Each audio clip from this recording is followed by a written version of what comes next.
parle beaucoup du drame des séparations dans la vie. Il y a toutes sortes de séparations, il y a tout un tas de raisons de se séparer. Nous savons bien que c'est souvent tragique d'être séparé dans des conditions tout à fait différentes.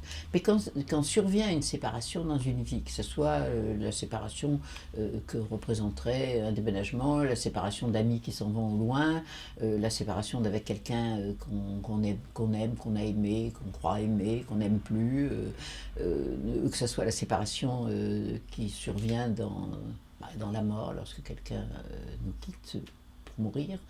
Dans tous ces cas-là, en fait, nous ne faisons que vivre à nouveau une expérience de séparation, même si on a l'impression que c'est la première fois que ça vous arrive d'être séparé. L'acte premier de notre vie, celui par lequel nous entrons dans la vie et dans le monde, c'est une séparation. C'est la séparation du bébé, qui n'est plus un fœtus, qui est un petit bébé déjà, et qui sort du corps de sa mère et qui se trouve séparé de sa mère. Séparé du milieu dans lequel il vit depuis 9 mois, séparé de ce corps qu'il a porté, arraché à tout ce dans quoi il a vécu et dont nous n'avons pas conscience généralement, ou nous pensons ne pas avoir conscience du climat dans lequel nous avons été. Alors il y a eu des gens qui ont pensé que c'était un traumatisme épouvantable que de naître. Et c'est embêtant parce que comme on est tous nés, on a tous un traumatisme initial qui est celui d'avoir fait cet acte de nous séparer du corps de la mère. Et Otto Rank, qui était un des premiers psychanalystes qui a travaillé avec Freud, enfin, il faisait partie du premier cercle autour de Freud, a écrit un livre qui s'appelle « Le traumatisme de la naissance ». Ça a fait un choc quand il a publié « Le traumatisme de la naissance ». Alors ça a fait aussi des conflits. C'est-à-dire que oser affirmer que la naissance, qui est notre premier acte d'entrée dans la vie, c'est un traumatisme, c'est quand même peut-être un peu choquant, et il y a eu des gens qui n'ont pas du tout accepté. Freud a été troublé d'ailleurs par la théorie de Rank, il en a parlé lui-même dans des livres, il a repris les thèses de Rank, ça a été quelque chose d'important.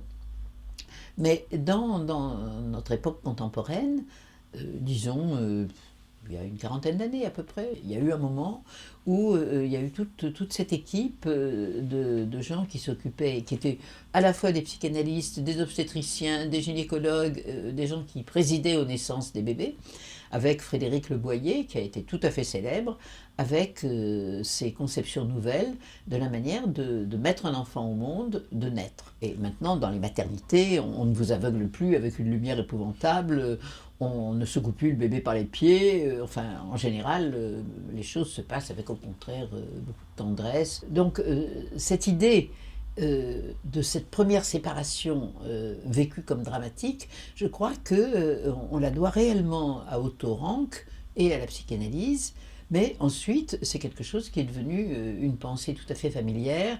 Il y a eu la clinique des Bleuets par exemple, qui est née dans la foulée des travaux de Le Boyer et Bernard Tisse, et qui était là pour que cette première séparation ne soit pas un traumatisme.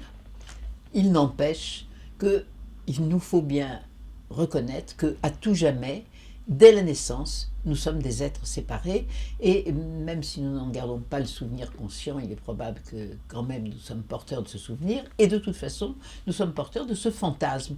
C'est-à-dire que, je sais que ma naissance, mon entrée dans le monde, a été une séparation d'avec la terre nourricière, la mère originelle, celle dans qui je me suis développée pour commencer.